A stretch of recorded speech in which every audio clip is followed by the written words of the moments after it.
Get started. All right. So today we're talking about open play, and this is something I'm sure some of your children might have mentioned to you. It's a huge part of our curriculum and is a highlight in so many of our children's day. So we're going to be talking about what is open play, lots of examples of what it looks like, and then also why it is so important to support learner agency and how does that actually happen, and also lots of ideas that you can take home and implement as well.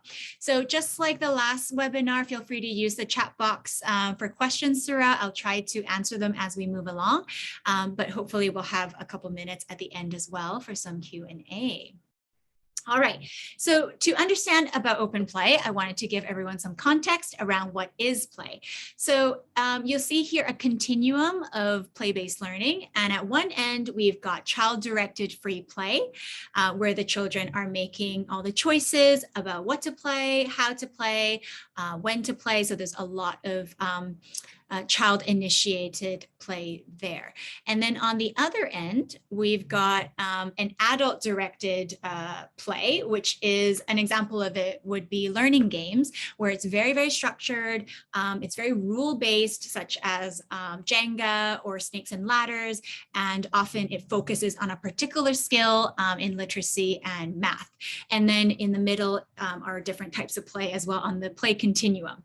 As with everything, moderation is key. So you might be wondering, is one type of play better than another? It certainly isn't. So a mix of different types of play is beneficial for learning and development. For the purpose of understanding open play today, we're going to be looking at this end of the play spectrum, which is free play and learning about new knowledge and inquiring through play. So we're going to be looking at this end today. Okay, so play, as we all know, is how children learn and inquire about the world around them. And so what I like to say is play is the medium of instruction. So I'm going to briefly walk you through a typical day at Hillside and how play is embedded in everything that we do.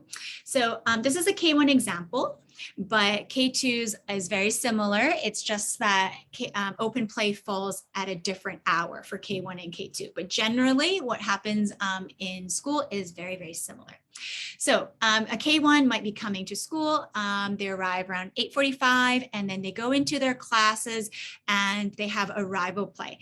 But what also happens during this time is that they are doing their jobs and they're self-managing. So they're taking off their school bag, putting on their name badge, especially if it's at the beginning of the school week. They're exploring new setup, new toys, new materials that's being set up in the classroom, and really reconnecting with their teachers, reconnecting with their peers, talking about what they did over the weekend. So we hear all about Ocean Park and Disneyland a lot. And then after this arrival settling in time, they go into extended play where it can, lots of components in this. So there might be a circle time where teachers are inquiring into a new concept with them. They might be extending on what they've previously learned yesterday. They're going to have discussions about what they're learning. And then also they might break off into small groups for some focused activities that are linked to different skills, different understandings, and is extending on their unit of inquiry. And then what happens is the very exciting open play. So you'll see here that the children get a whole hour of what we call open play. So say a K1, it's the beginning of open play. What they're invited to do is to go beyond their own classroom, and they can access all the different other classrooms beyond their own. So they are free to go to all the learning areas across the K1 floor, and they can also access the outdoor areas by themselves with, of course, adults facilitating the outdoor area.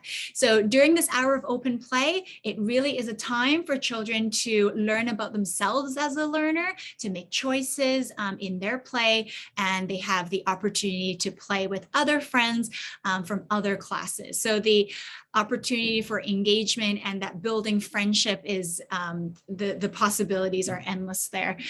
Open play, things are always planned intentionally. So it's not just a free for all. The teachers spend a lot of time intentionally planning what kind of stations are at open play and to help children make connections in their learning. And then after the hour of open play, they come back and they have group time. And this different things happen depending on the day of the week. So they might go to the library, they might have music and movement, they might have another small group, or they might have story time. So it differs depending on the day of the week and depending on how the teacher and the children co-construct the learning together. And then after some group time, they go home. So again, they're self-managing their routine, they put their bags on, and then the school bus children go downstairs and we go home. So here it's just a very general idea of what the timetable looks like for a day. Of course, in the afternoon, the teachers do it all over again.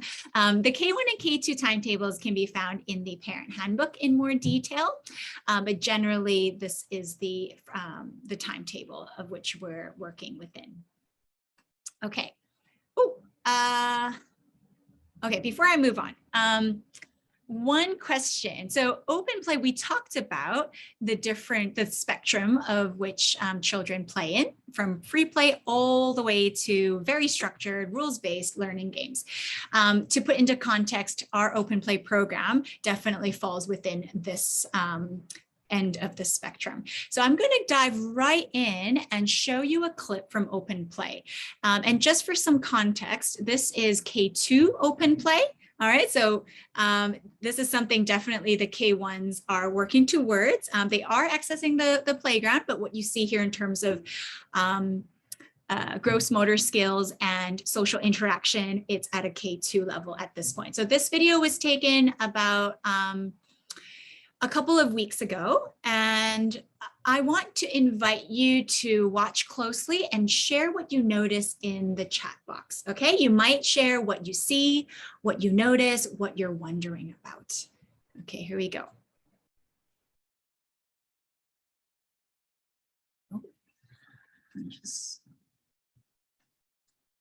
Oh dear, is it not playing? Okay, let me try again.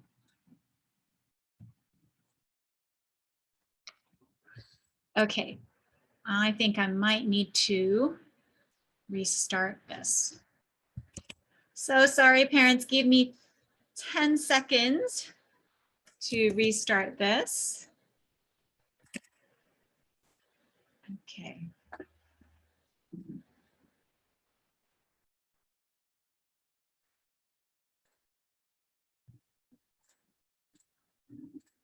Okay, it's working. All right, let's call it up again.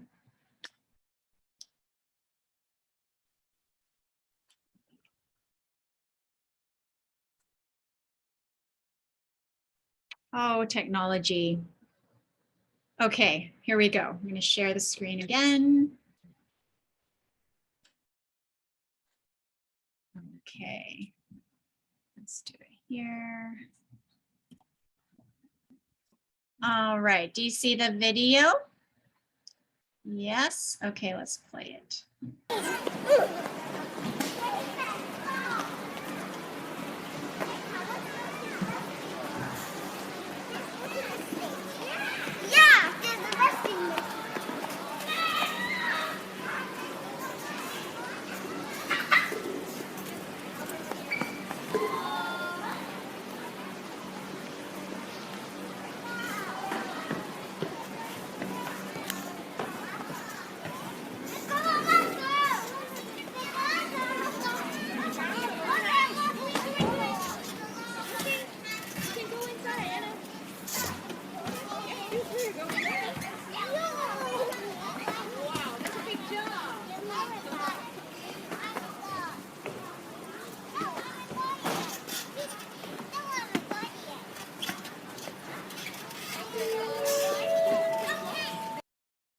Okay, I just checked the chat box. I hope everyone was able to see the video. Lots is happening on the playground in this video during open play. To those of you that were able to see, and I hope that is the majority or all of you, I invite you now to use the chat box to note down some of the things that you saw. What did you see? What did you notice? Even, what were the adults doing? What kind of interactions were there? Give you some time to think. Harini says lots of running, climbing, jumping. Yes, definitely. The wheelbarrow at the end was quite interesting. Sometimes they use the wheelbarrow to transport blocks. Sometimes they use it to transport each other. Lillian saw kids lining up for their turn. Yes, they're communicating. So a lot of the time when they're going up these ladders, these bars, sometimes they come in different directions, especially for K2. So they definitely have to communicate who goes first, who needs to wait. They're learning so many skills while they're doing that. I see, Eric, you've got your hands up. I wonder if you have a wondering or a question. Feel free to unmute yourself if you have a question. Sorry, I probably pressed the wrong button. Oh, okay. No problem. Okay.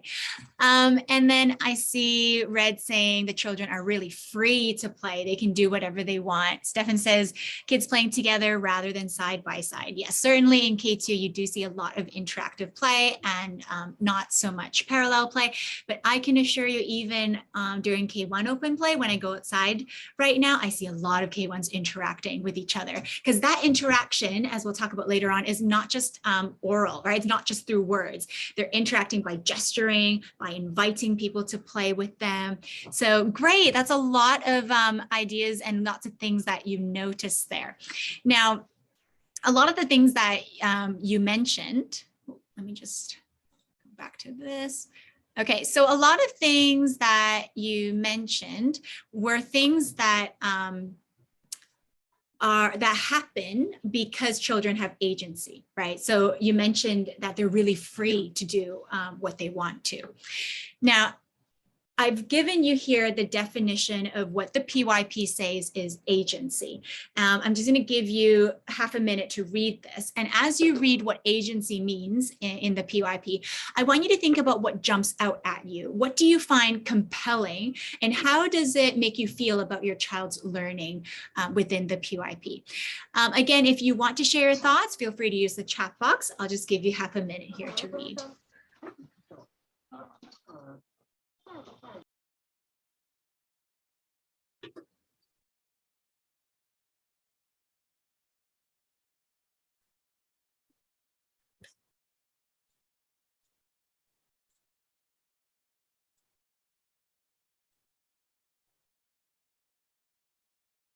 Are there any words that jump out at you that get you really excited, that you want your child to be able to develop and achieve?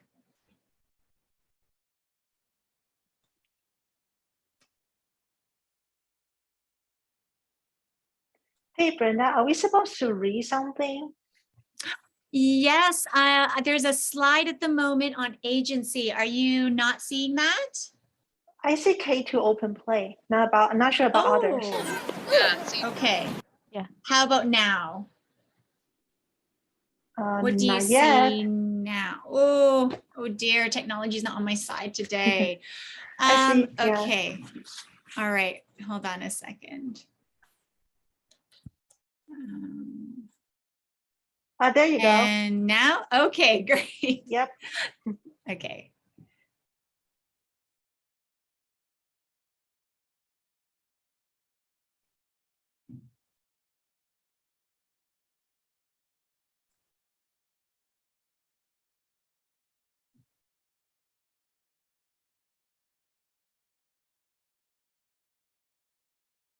Okay, couple more seconds.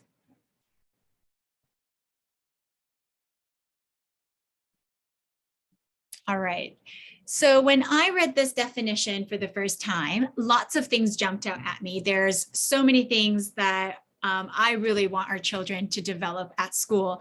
And so I'll show you what jumped out at me. And I'm sure that there are some overlaps with what jumped out at you. So over here, I just highlighted in white some of the dispositions, some of the areas of learning that agency comprises of. So initiative, will, responsibility, ownership, children developing a sense of identity, a sense of community, and being aware of other people. So I'd like you to think about this question with me. So knowing the definition of agency, how do you think a child develops these attributes? Do you think they're born with it, or are they nurtured? All right, so we know that agency, all of these aspects are super important for learning to happen, for self-directed learning to happen.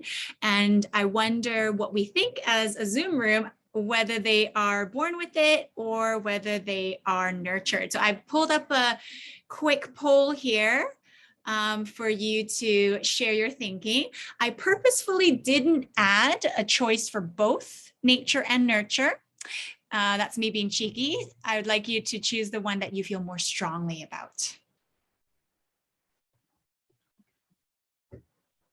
So how do you think a child develops agency? Or aspects of agency. So how do you think children develop ownership, responsibility, sense of identity? Okay, wow, we've got a lot of parents thinking that agency is nurtured through time. Some of us think that children are born agentic, so they're already innately agentic. Okay. All right, so everyone in the Zoom on the Zoom have voted, and overwhelmingly the Zoom room thinks that children's agency is nurtured through time. That is really interesting. I'm going to take a screenshot of that real quick. Okay, all right, I'm going to end the poll. All right, so let's take a look. So the question of, is agency innate or nurtured? Now, children are born with agency. So it is a mix of both, but it's important to know that they are born with agency. We don't need to tell them or teach them directly what initiative is or what resilience is. However, what we do need to provide is the conditions for them to exercise their agency, right? So when they're born, they already have the capacity to be resilient, to grow into themselves and have a sense of identity. But you can imagine if we at school and at home don't provide that safe environment for them to express themselves, then that innate ability, that innate capacity to for agency will get shut down. Okay, so I found this amazing video that really illustrates how agency is innate. So it's a 2-minute video. Enjoy. All right, so these are what Baby George and handstands have taught me about learning. This is George, and he's trying to learn how to go down these steps. And you can see, like, look at the joy as he does this. Like, look at that smile. Like, it's fun. It's actually fun to learn. As I've been doing this, I've discovered I have all kinds of incapacities that make it very difficult. So for one, like, I have terrible wrist flexibility. I have no balance, no core strength. and so I've had to work on all those things. Second one, you're not alone on the journey. People have done this before, and they get really excited when they see me doing this because they're like, hey, I've learned how to do that. Let me show you. Thirdly, failure is fun and fascinating. Watch. He just keeps getting back up. This is, months and months, hundreds of falls. Like, every time you fall, I learned something just now. You guys, if you don't fail a few times, you haven't pushed yourself hard enough, because failure is where you're going to learn. Fourth, growth is real, and then he finally gets it. And then he just keeps going, like he loves it, right? Like, this is practice. This is joy. And it's amazing. Look at this. Is anybody counting this? Oh yeah, that was great. All right, so it's a long road. Thank you. Okay, I'm going to stop it there. I hope you enjoyed the video as much as I did.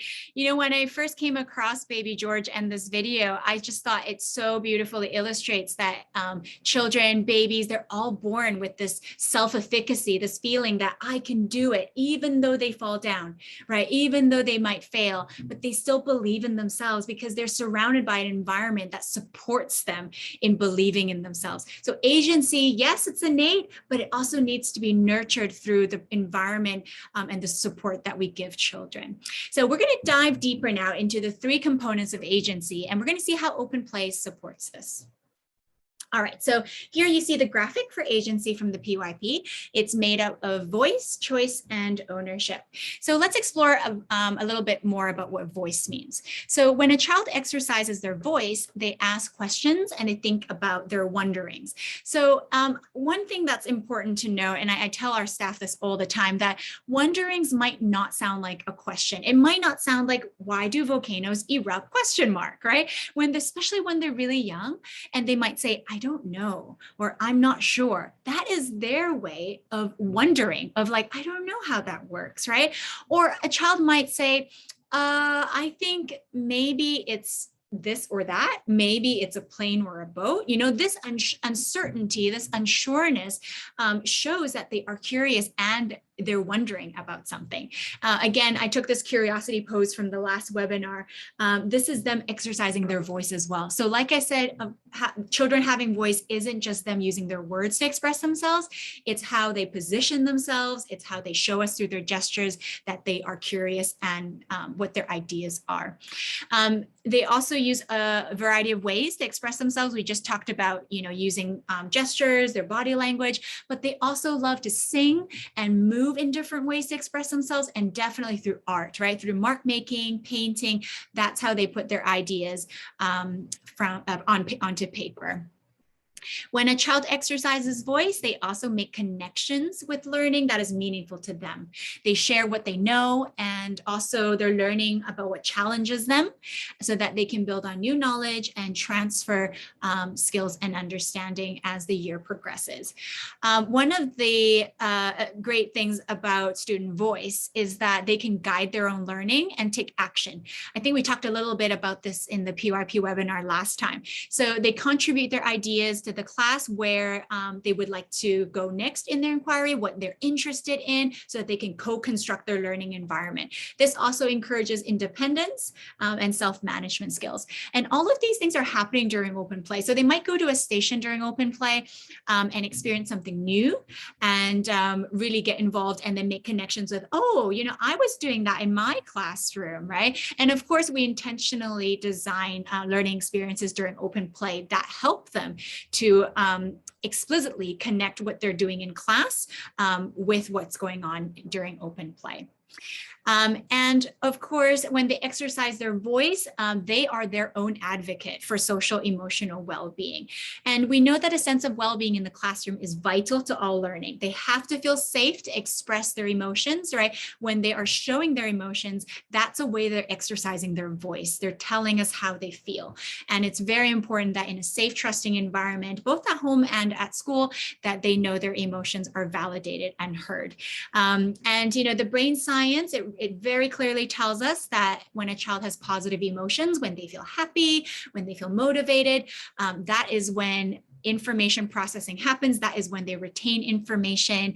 If they're not happy, you know, if they're upset or stressed, you know, learning is not going to be very effective.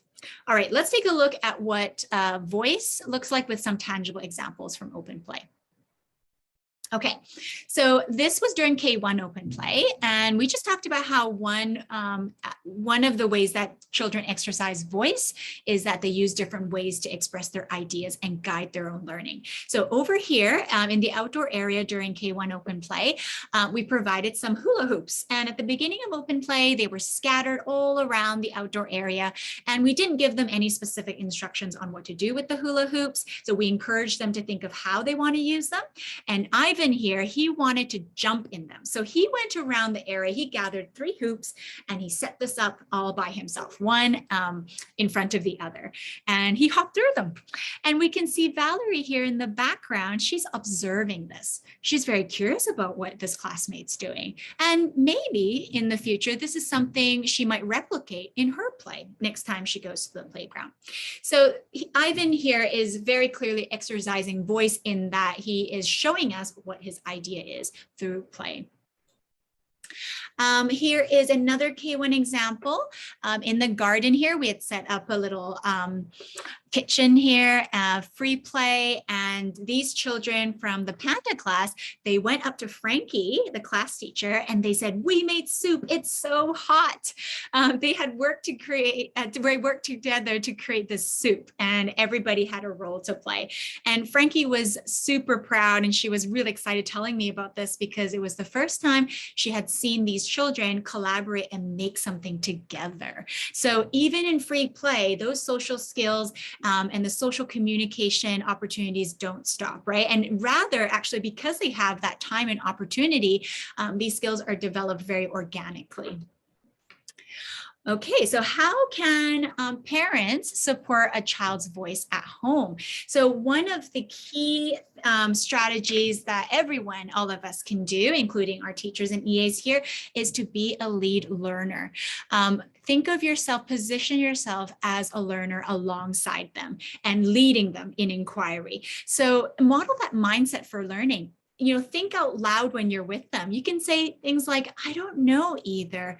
And model that like thinking time, like, or you can say things like, "Maybe it's like this," or "I'm just guessing, my guess is this," and model that curiosity.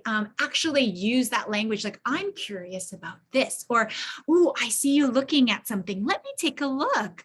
And also invite that your child's perspective into the conversation. So use the language, "I wonder, what about you? I'm curious about this. What about you?" Right? Actively invite their perspective into that conversation. And of course, along the lines of recognizing how voice is not just through words. If you draw together, acknowledge that what they're drawing is their way of expressing their voice and their ideas. And then, of course, every child is curious. We know that. And when we hold space for their curiosity, they learn and discover things on their own, right? So we know that learner voice is not just about talking. They can be building Legos to show an idea. It can be through dance and song. And one of the key aspects is time. All right, that is the beauty of open play. It allows children during that hour every day to discover who they are as learners, to tap into and connect with their curiosities, and also that they can learn at their own pace, right? We're going to be patient with them while they find their voice.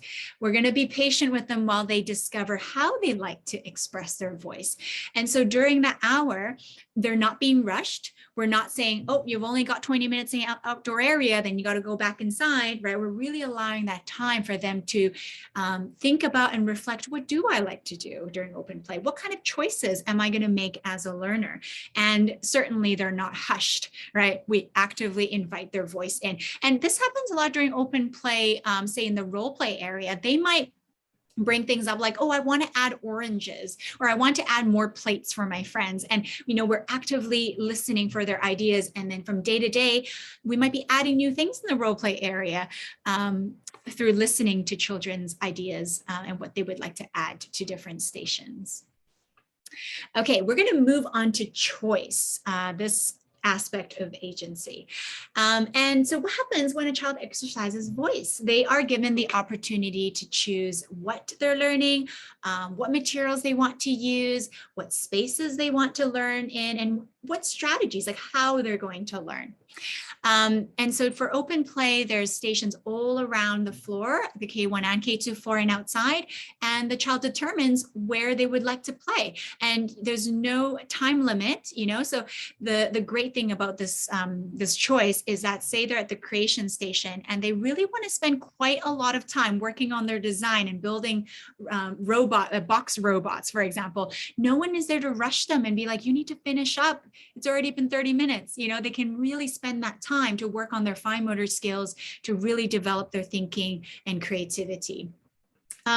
They're also, through open play and exercising choice, they're able to self-differentiate the learning, which means they're really thinking about what feels comfortable to me, what am I wanting to try. Of course, this is against the backdrop of adults pushing them out of their comfort zone every once in a while. So when students are working, so say in the classroom, right? And sometimes children are working on the same thing. Now, when children are working on very similar things in the classroom, students are more likely to see themselves as competitors, right? Like who can finish first? Who's doing more of this? Who's doing it better? But in open play, because there's so many different opportunities and friends are doing different things at different times, they're working in ways, they're playing in ways that are personally relevant to them, that allows for a high degree of autonomy. And through exercising choice and through choosing different open play stations, we as educators really get to see what are their strengths and abilities, what are they interested in, and what are the challenges that surface while they're playing. And because they're doing very different things, our children can see that everyone is different, and they start to learn that, oh, there's different perspectives, people learn in different ways. They learn to play alongside children that learn in different ways, and in this way they are practicing empathy and understanding for those that learn differently from them. So we talked a little bit about how, like, when they're all doing the same thing, it can get quite competitive, right? And they might start judging their own work based on what they see around them, and they get distracted because they're no longer focused on what they're doing. So one of the wonderful benefits of choice during open play is that what they're doing in front of them, the task or the activity that they've chosen for themselves, it becomes more diverse. It's very different from maybe what a friend at the next table is doing. And when that happens, when there's so much diversity and choice, it's hard to compare apples with the oranges, right? Children are less likely to worry about competing with each other because they're all concentrating on their own work. You know, it allows them to relax. It allows them to focus on their own work and play, and even be more supportive of each other. And so here, that's the point about feeling safe and empowered to really focus on their own thinking and making their own decisions. And again, when they exercise choice, they enjoy it more. They enjoy playing more. And we know that when they experience positive emotions, it leads to greater learning. All right, so here are some examples of what choice looks like during open play. This is the K2 creation station. You'll see here lots of baskets here with different loose parts. You'll see drawers with more loose parts. And there's also baskets on either end, which hold lots of paper boxes. So here at the creation station, they are making choices of what they want to make with these materials. They're exercising creative thinking, fine motor skills. They're troubleshooting things when it's not, things aren't coming together as they envision it to be. And we go back to that self-differentiation aspect. So they come to the creation station starting with skills that they already have.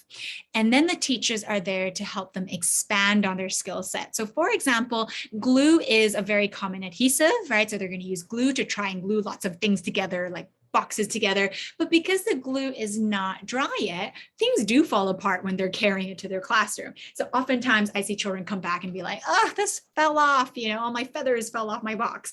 And in that way, then that's where the teachers step in, and they'll nudge them along in their thinking and ask them, is there another tool at the creation station where it can help you to stick things together?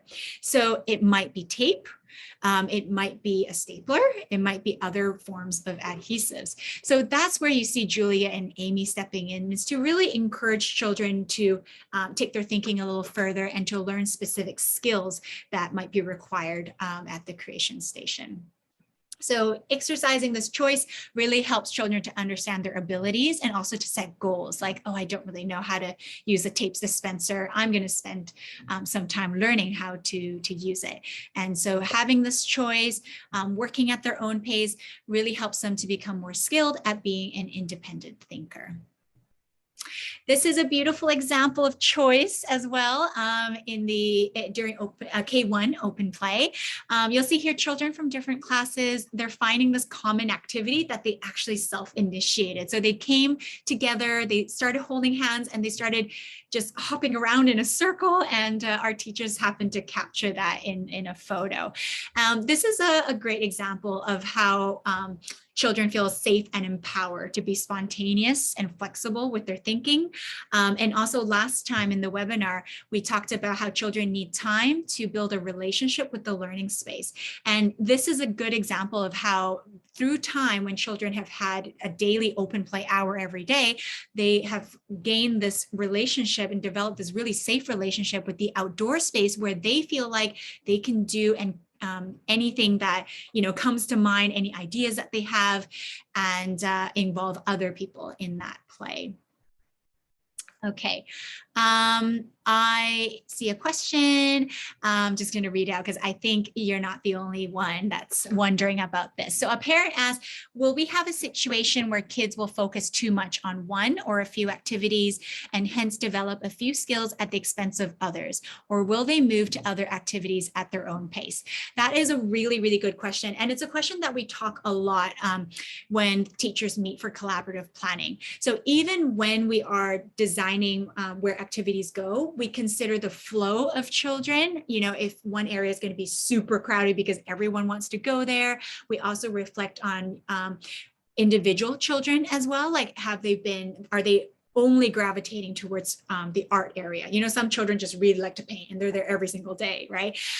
Yes, certainly they have the choice, but we do recognize that open play is intentionally designed to support all different types of skills. So our teachers and EAs facilitating will nudge them along if they've been there for a really long time. Like, we might ask them things like, oh, I can see you've painted 2 things today already.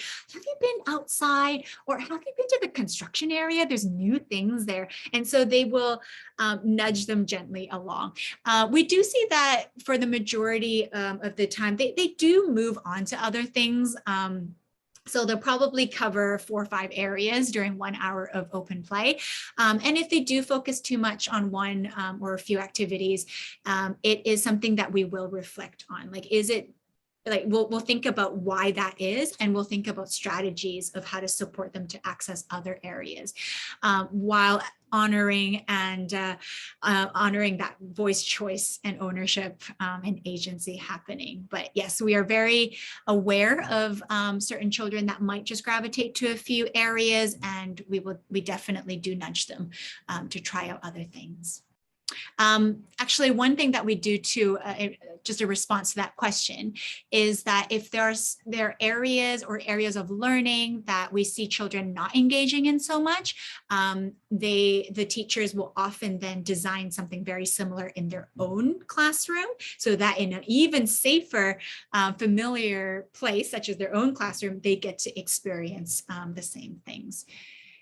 And similarly, if there's something that's really engaging and working really well inside one classroom, we might bring that to open play planning so that everybody across the floor gets to experience that.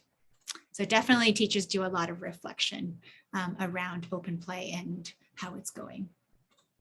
Okay, so moving on to how you can support your child's choice at home, right? It's all about providing the conditions for them to exercise agency. So try and build in some time every day where your child can choose what to play with and how long they play for. I know that a lot of children have some downtime where, they're developing that capacity to play by themselves. So definitely a lot of choice there. And also, provide them with explicit opportunities where they can make choices in everyday routine. So that might look like getting dressed on the weekend. What would you like to wear? And I know sometimes this becomes a whole conversation, so you can narrow down the choices.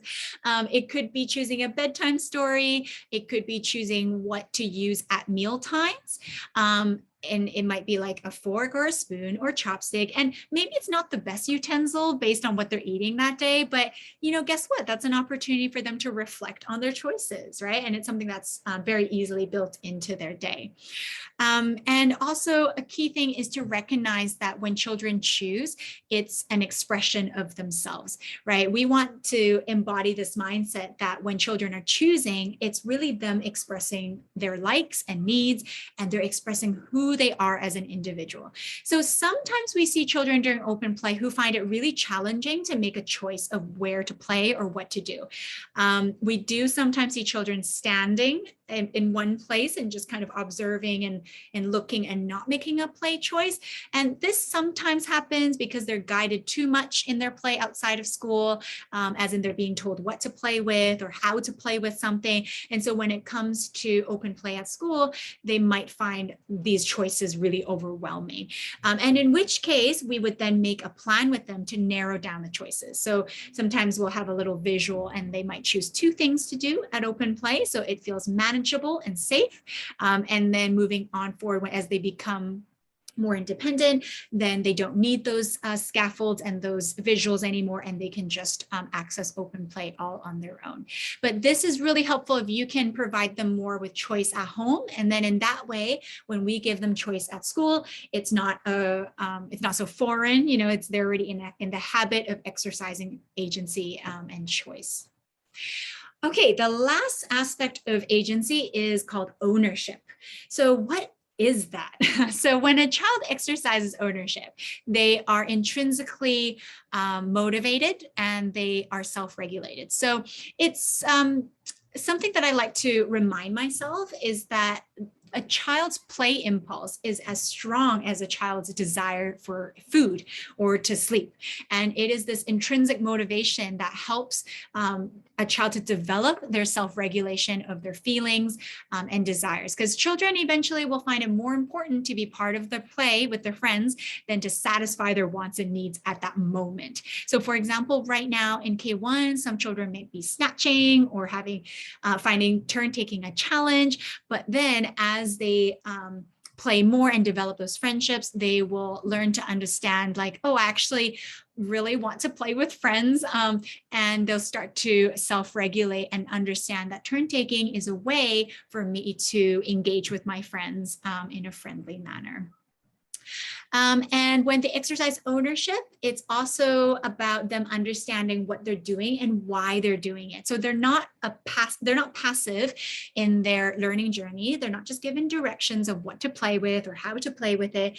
They are an active participant in their learning, and they can reflect on what they're doing and think about next steps. Now, one of the questions that I often ask myself and I invite my staff to think about as well is, who are they doing this for? When they're playing with something, when they're doing an activity, who are they doing this for? Because school is traditionally about conforming to rules and textbooks, right? At least that's when I was at school, that was the case. But real learning doesn't only happen at school, right? It happens everywhere. And real learning is about discovering who they are as a learner and owning that process and engaging with the world around them based on what their interests and passions are. So we want them to do something because they want to learn, because they're engaged in it. We don't want them to do something to please us, right? So think about that when at home and they're doing something, or it's just day-to-day things, like who are they doing this for? We want them to be doing something so that they feel a sense of achievement for themselves. They're not necessarily always doing things for us. Okay, I just got another parent question, so let me address this. Okay, a parent says, my children only want to play and they don't want to study. Is it something I should be worried about at this age already? Or any tips on better motivating them to study? For example, phonics and numbers. Okay, this is a very common question that parents ask us. I think the mindset firstly is that play is learning. I know that is really tricky sometimes to to embody this mindset, because sometimes when we look at children playing, it looks like, oh, they're just playing and they're playing and they're playing and they're playing, and we don't recognize necessarily the learning that happens in it. And that's why at school it's more of guided play. I know open play is quite free, but the way that we designed the activities, it lends itself to making connections with what they're doing in the classroom. So for example, in the classroom, when they are learning about patterning, one of the open play stations might be using loose parts and natural resources to make patterns and mandalas. So there's always the opportunity to make connections between what they're doing. So yeah, that's one thing that really children do learn through play, and they discover things that they might not make connections right away at that time, but they do later on, especially with the help of teachers and other grown-ups. I don't think that at this age you should be worried. We work very closely with our primary schools, so we know that what ESF primary schools are looking for in transitioning from K2 to year 1. We understand what the expectations they have in terms of academics and in terms of motivating them to study. So phonics, the important thing to remember about phonics is it's a system to support reading, not necessarily comprehending. Okay, so phonics allows children to put letters together and know what word it spells out, okay, but it doesn't motivate them to want to read necessarily, like read stories, engage with stories. It doesn't necessarily motivate them to be creative when they draw or when they make their own books in K2. So I think definitely don't worry too much at this point about wanting to play, because play is designed very intentionally at school, even when it is open play. We're looking at what they're interested in and how that ties in with the unit, with the learning outcomes that are in the unit, and we design our open play stations to align with the learning that's happening in the classroom. I hope that answers your question, Lillian. Okay. All right, some examples of ownership and what this looks like in open play. So this is the K2 construction area, and you'll see here that Caitlin is trying to put this half arch thing on top of another structure. She's having really hard time doing this, and then so Sophie comes along. She's watching at first, and then I think Caitlin just found it too hard and just decided to discard this arch, and instead Sophie starts to hammer, and she's pretending to hammer and stabilize the structure. And you'll see here this child here is actually giving her a thumbs up, so not necessarily using words but reinforcing and encouraging their friends by giving them a thumbs up. And then here he then comes over and shows her how to nail down something with an additional part. Yeah, so they're learning from each other. So you'll see here, what is the learning that's involved in this open play? Firstly, they're not being rushed, right? So they can really think about what they're doing. They're thinking about how to balance things, right? There's like pre-physics and maths involved in that.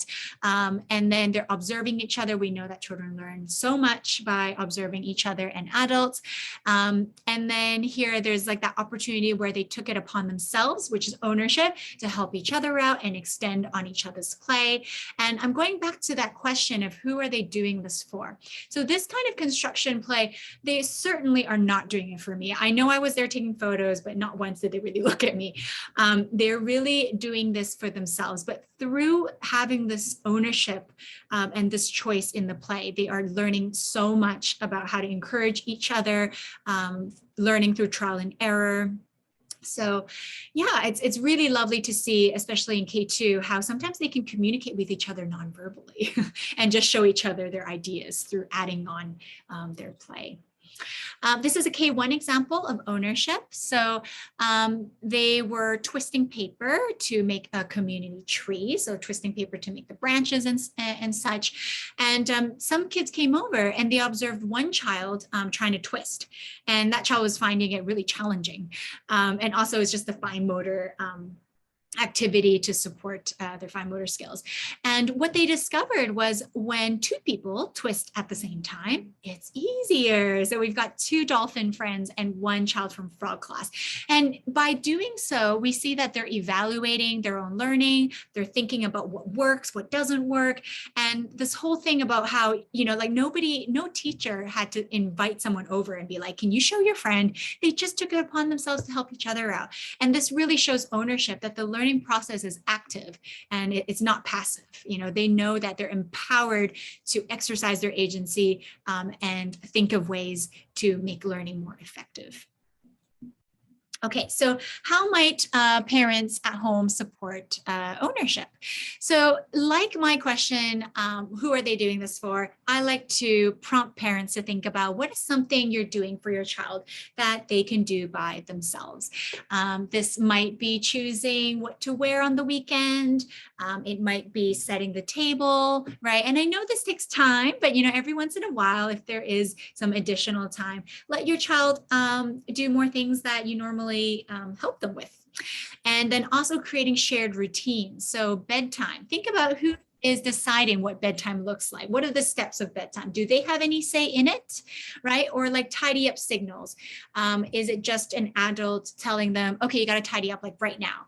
Or do they get to choose like how long until tidy up time? Or, you can ask them, do you want a 5-minute warning? Or you could even provide them with a timer, a visual timer, or an audio timer where they hear the timer going off when it's tidy up time. So it gives them a little bit more ownership of what they're doing, and they feel like they're in control of that learning process. And play spaces, because a lot of children here have the opportunity to help set up their classroom spaces and thinking about what they want, what kind of toys and materials they want out in their classroom the next day. So if you have a play space at home, or even just wherever really that they take their toys out and play with, are there opportunities where they can decide where to store things, where to tidy things up, and what their play space look like. I also like to encourage parents to use visuals to support their independence and give them a little bit more ownership and control over their day. So for example, here at school, we use a visual timetable. So we might say arrival play, and then small group time, open play, group time, and then home time. And so by doing that, sometimes when children are unsure of what comes next, they'll just go up to the visual timetable at school and see, oh, okay, we have like library, and then it's time to go home. So it gives them a bit more control. You can also use these visuals at home to co-construct a timetable so that it encourages them to be more independent. So they know, for example, okay, I'm gonna play, and then I've got to go walk the dog, and then I might have like 15 minutes of TV time before bed, something like that. And then having that visual timetable helps them to self-manage their day a little bit more. Okay, so we all have a role to play. I thought this was a good visual to illustrate how all of us have a role in supporting agency and providing an environment for a child to exercise voice, choice, and ownership. So for you, for the family, you're the pedals. You keep them going and motivated, and keep them fully rested and fed so that when they come to school, they're ready to learn. For the student, they're the handlebar. We really encourage them to make choices in what they want to do, what direction of learning, but also to self-differentiate. So to put the brakes on if they're feeling like something is really challenging, to speak up about what they find challenging so that grown-ups can help them through that. So yeah, the teachers, they offer that support. They help them to connect their learning, to help them think about, oh, how does what you're doing at Open Play support what we're learning in the classroom? And then for us, for Audrey, Laura, and I, for the school leaders, we keep everyone grounded with a shared vision of what Open Play is for. We're very grounded in, and we believe so strongly in the value of Open Play and all the skills and understandings it provides children with. So before I move on to my last slide, I am so curious if you have some thoughts of what you might want to try at home to give your child more agency. And it could be one of the strategies that we talked about, or something that you might have thought of as we went along. So if you can pop into the chat box something that you are thinking of maybe trying out at home to support more voice choice and ownership for your child. Very curious to see what everyone's thinking.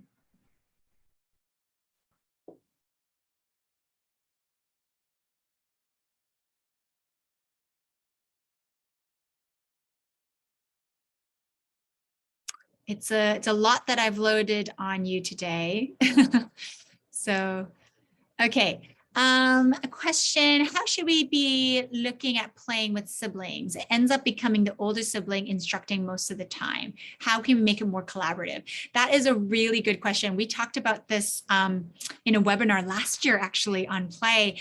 I think it is giving them roles. You know, sometimes in open play here, for example, during construction play, we'll assign roles like, okay, we have an idea, we want to build a castle.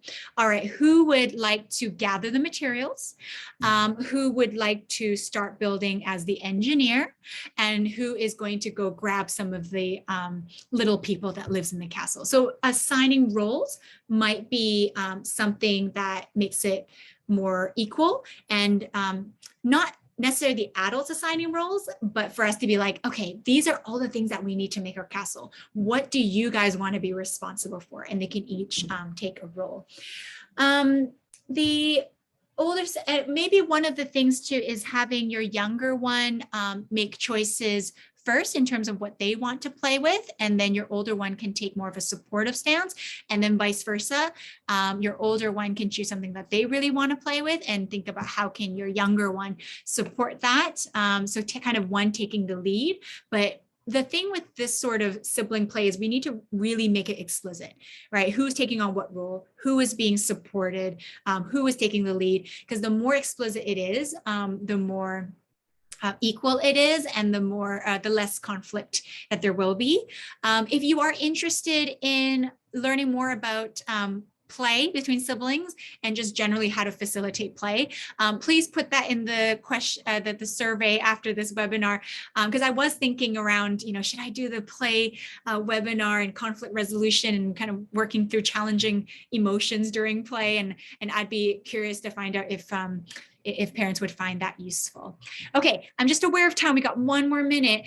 I thought we could end this.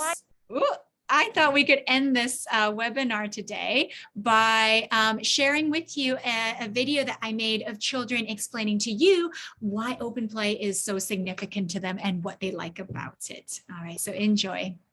Hi, Andre. Why do you like open play?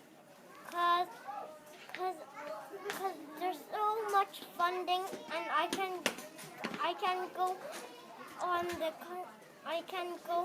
the big steps and also the small steps. Wow, both the big and the small steps. Thanks, Andre.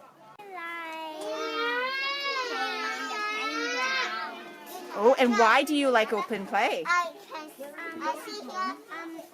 like making things and playing things. Making things and playing things. That sounds fun. Thanks, Lindy. I like open play and stay outside. You like to go outside? And right now you're inside, right? Do you get to choose where you go? I got the question. Yeah. I choose in ghetto class. Let's have a look. Let's have a look. Oh, is your picture on there? Yes. Yeah, there's a Gecko choice board to help you choose where you can go and play. Thanks, Oliver. Why do you like open play? So fun. What is fun about it? Running around in the playground And and do the the obstacle course. obstacle course. Let's take a look at the obstacle course. Woo. Because I like my friends. You get to play with your friends. That was clever. Play? Play where? Arrow. Oh, the arrows? On the climbing cubes? There's some toys to play with, and we can play with anything. Play with anything, right? You get to choose. We have open play. Maya is in tiger class, and then we do so fast, and then after that we go home. And I think friends from different classes can play together, Yeah. right? That's what you were saying. So many friends like to go open play. So many times, so many best friends. So I like open play. So many best friends. Sounds fun. I hope you enjoyed that video as much as I had going around interviewing children. I think it's great to hear from them what is so important and valuable around open play, and it's definitely the voice, choice, and ownership that they have. So thank you so much for hopping on today. Something very exciting to share with you before we go. There will be upcoming opportunities for all of you, for parents to come and experience open play for yourselves. So definitely stay tuned to the parent newsletter for more information. And please do fill out this post-webinar survey if you have a moment. It's very, very valuable for me to learn about how useful this was for you. And I look forward to seeing you next time. Thank you for your ideas for webinars coming up. That's really useful. Thanks for joining us during your lunchtime, and hope to see you soon.